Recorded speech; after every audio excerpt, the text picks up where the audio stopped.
calling baby, baby.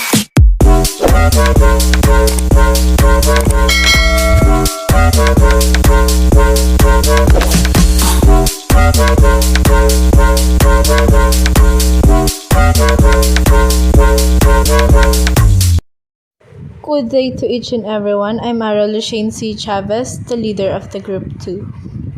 Today, we will discuss Module 10 of Business Risk, Business Failure, Reorganization, and Liquidation. Me and my teammate Jodielyn de Cruz will discuss about business risk and what are the different types of risk in business. But first, what is business risk? Business is mainly run to earn profit. However, there is always a chance of suffering loss in it. This danger of loss from unforeseeable events in future in business is named as business risk. Business risk is the exposure a company or organization has to factor that will lower its profits or lead it to fail. Anything that threatens a company's ability to achieve its financial goals is considered a business risk.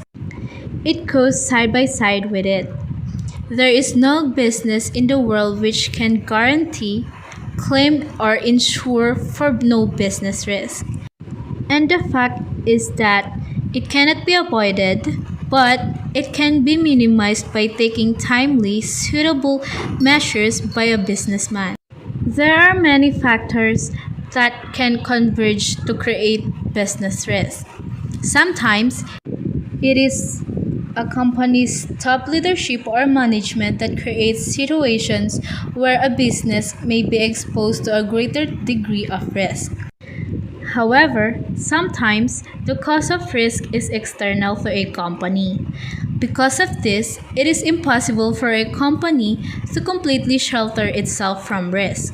However, there are ways to mitigate the overall risk associated with operating business. Most companies accomplish this through adopting a risk management strategy. Understanding business risk. When a company experiences a high degree of business risk, it may impair its ability to provide investors and stakeholders with adequate returns.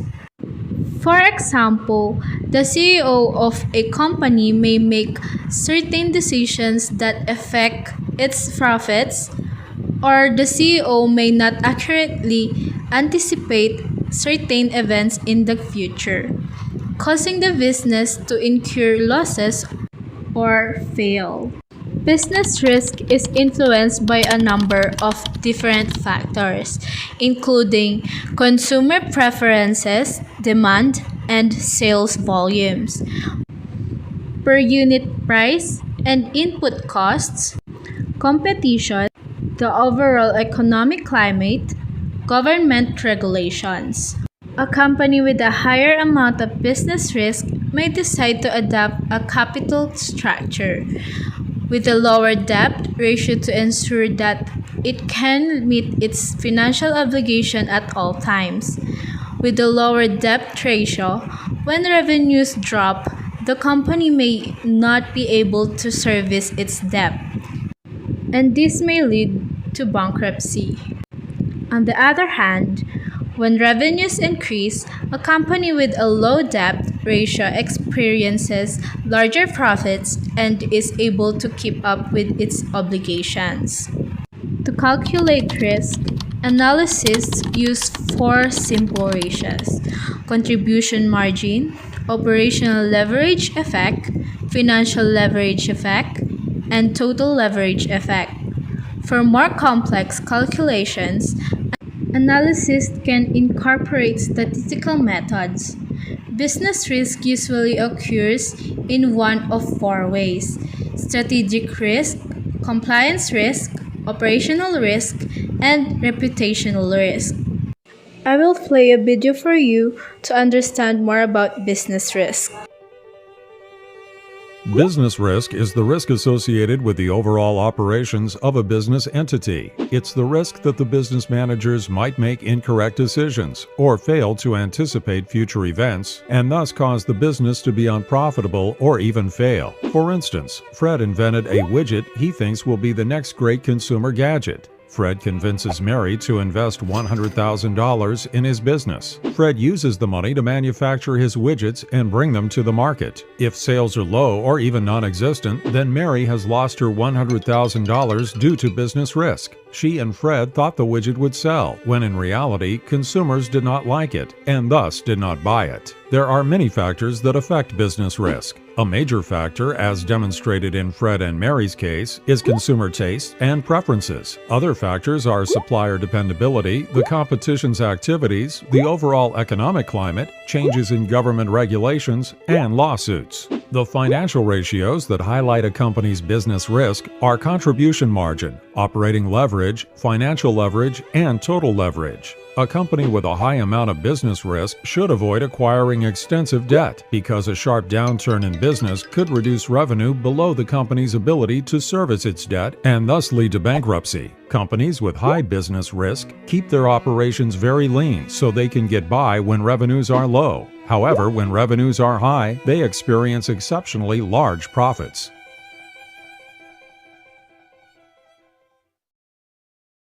Good day everyone, I'm Jodielyn de la Cruz. We'll now discuss about the types of business risk. There are different categories of risk that may affect your organization. Here is what they are. Strategic risk. Strategic risk is related to adverse business decisions or the failure to implement appropriate business decision in a manner that is consistent with the institution's strategic goals. It arises when a business does not operate according to its business model or plan. Reputational risk. Reputational risk is related to negative public opinion. Anytime a company's reputation is ruined, either by an event that was the result of a previous business risk or by different occurrence, it runs the risk of losing customers and its brand loyalty suffering. Operational risk. Operational risk is related to loss resulting from inadequate or failed internal processes, people and system, or from external events. This risk arises from within the operation, especially when day-to-day operation of a company fail to perform. Transactional risk. Transactional risk is related to problems with service or product delivery. Compliance risk. Compliance risk is related to violations of laws, rules, or regulations, or from non-compliance with internal policies or procedures or business standards. Its risk primarily arises in industries and sectors that are highly regulated. Special considerations. Business risk cannot be entirely avoided because it is unpredictable. However, there are many strategies that businesses employ to cut back the impact of all types of business risk, including strategic, compliance, operational, and reputational risk. The first step that brands typically take is to identify all sources of risk in their business plan. These aren't just external risk. They may also come from within the business itself. Taking action to cut back the risk as soon as they present themselves is key. Management should come up with a plan in order to deal with any identifiable risk before they become too great. Finally, most companies adopt a risk management strategy. This can be done either before the business begins operations or after it experiences a setback. Ideally, A risk management strategy will help the company be better prepared to deal with risk as they present themselves. The plan should have tested ideas and procedures in place in the event that risk present itself. Good day, my name is Markjake L from Group 2.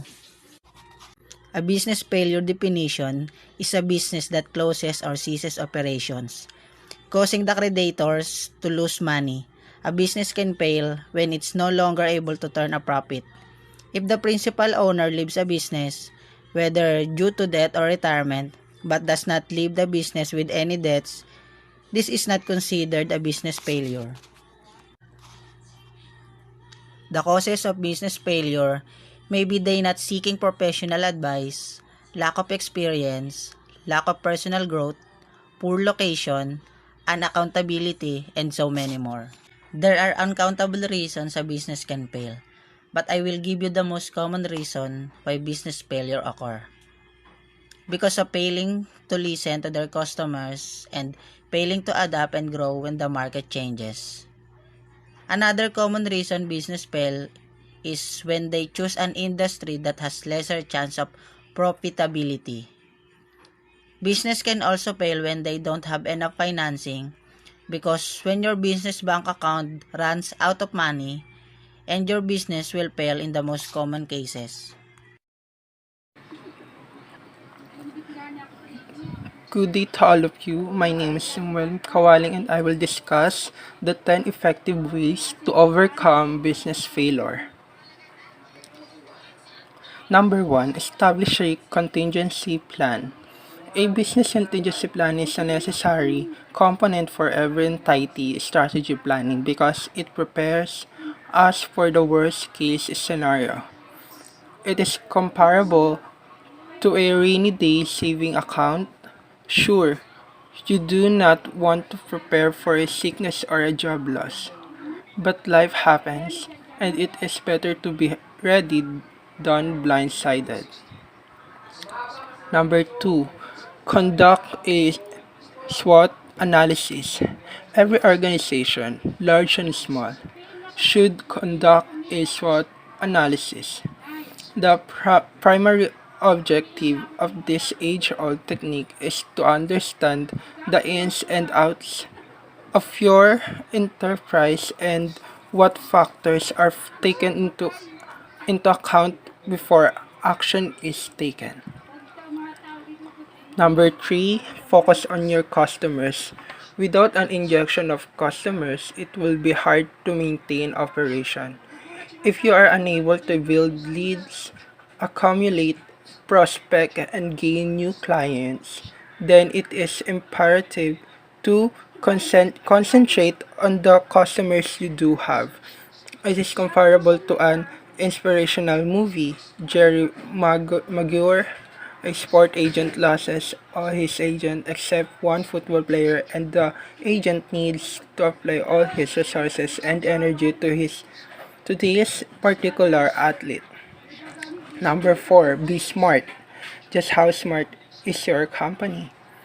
This analysis can quickly revive your operation by quantifying the aims of your firm, enabling your organization to possess an articulate objective with all parties.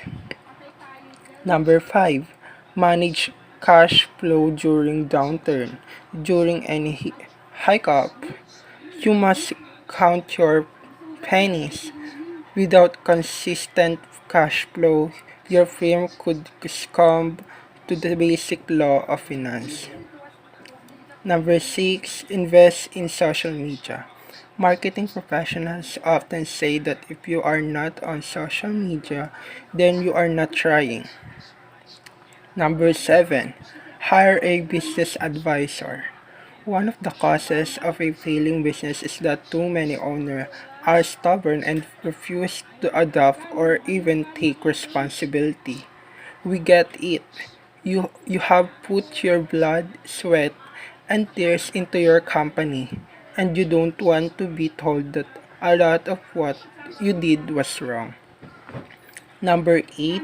Avoid emotional decision making. Making decisions based on emotions is one of the reasons behind of business failure. It may be easier said than done, especially when you are in a moment of rage or sadness. Number 9, surround yourself with the right people. It is said that you are the company you keep, suggesting that if you surround yourself with the wrong type of people, morose, procrastinators, ignorant, or lazy, then you will adopt their characteristics. And the And lastly, number 10, experiment outside your comfort zone. Entrepreneurship is about taking risks. If you are uncomfortable with uncertainty, then you should work for somebody else instead of being self-employed. Thank you. Uh, Good day, everyone. My name is Jenelyn Cabales. My topic is about the reorganization. So I'm going to discuss what is reorganization. So reorganization, it is talk about the business restructuring. It is a process in which a company makes an analysis of its uh, current setup and operation. Typically, businesses go through restructuring when they have a financial problem. Uh, Kapag meron silang mga utang, sobrang daming utang na hindi na nila kayang bayaran, they undergo reorganization, and also kapag napalitan yung owner nila, yung staff, or merong structural changes. So, kapag ang business is mag-undergo sa isang reorganization, ang magsusupervise nito ay ang bankruptcy court. So, yung bankruptcy court, ito yung mga nilalapitan na sila yung nagde-decide sa mga kumpanya na papunta na sa bankruptcy. Sila yung magde-decide kung kailangan ng isang kumpanya ang reorganization or mapupunta sila sa liquidation. So, ano ba yung function ng bankruptcy?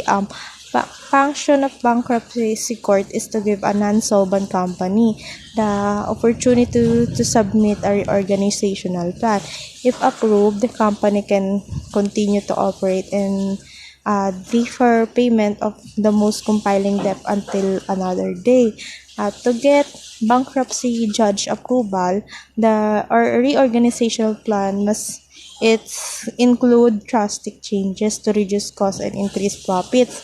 If the plan is rejected or approved but it is not succeed, the company is forced to liquidation. So, ano yung liquidation? Gaya ng sinabi ng mga grupo ko, ang liquidation is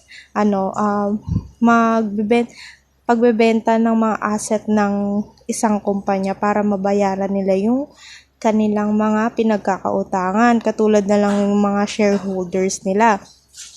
So, when supervised by court during bankruptcy proceeding, a reorganizational focuses on the restructuring of a company finances. The company is temporarily protected from the lender's claims for a full repayment of outstanding debts. Once the bankruptcy court approved the restructuring plan, the company will return the finances, operations, management, and whatever else they think is necessary to revive their company. It will also start repaying their lenders in accordance with the revised schedule. Yung napag-isapan yung schedule kung kailan kayo magbabayad.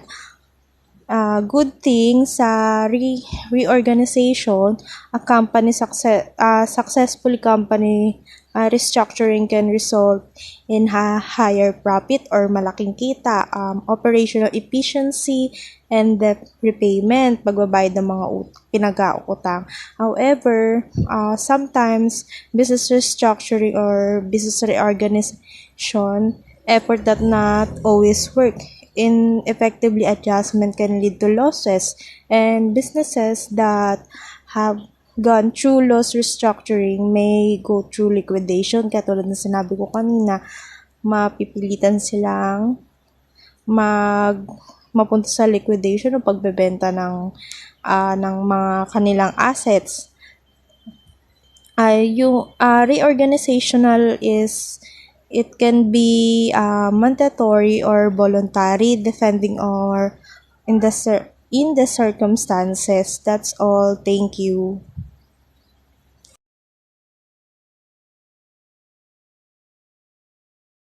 Types of corporate reorganization. The first type is identity management. ID management is the organization process for ensuring that individuals have the appropriate access to technology and resources. More specific, this includes the identifying, authentication, and authorize of a person or persons to have access to applications, system, or networks. The next one is bankruptcy. Bankruptcy is a legal process through which people or other entities who cannot repay debts to creditors may seek relief from some or all their debts in most jurisdictions. Bankruptcy is imposed by a court order, often initiated by the debtor. In business, consolidation or amalgamation is the merger and acquaintance of many smaller companies into few much larger ones.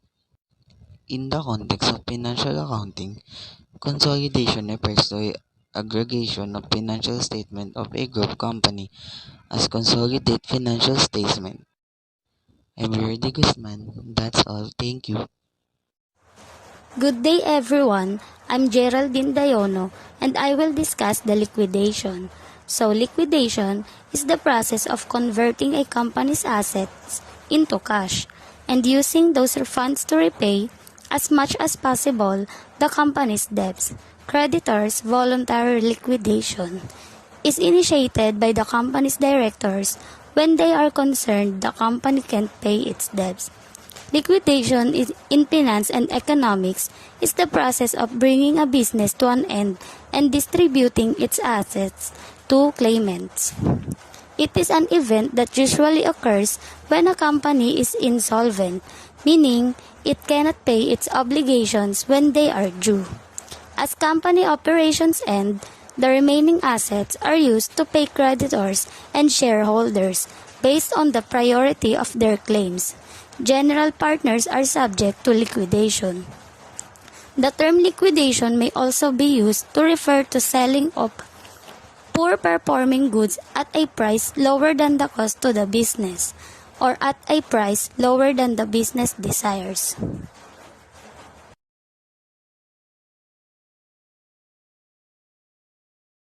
Distribution of assets during liquidation. The Department of Justice appoints a trustee to oversee the distributions of assets depending on the priorities various party claims.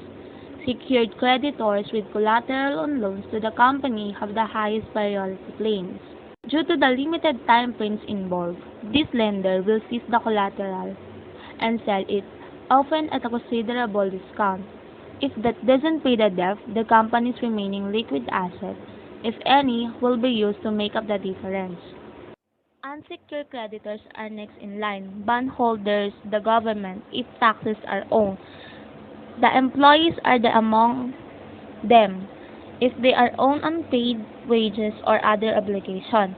Finally, if there are any remaining assets, they are distributed to shareholders.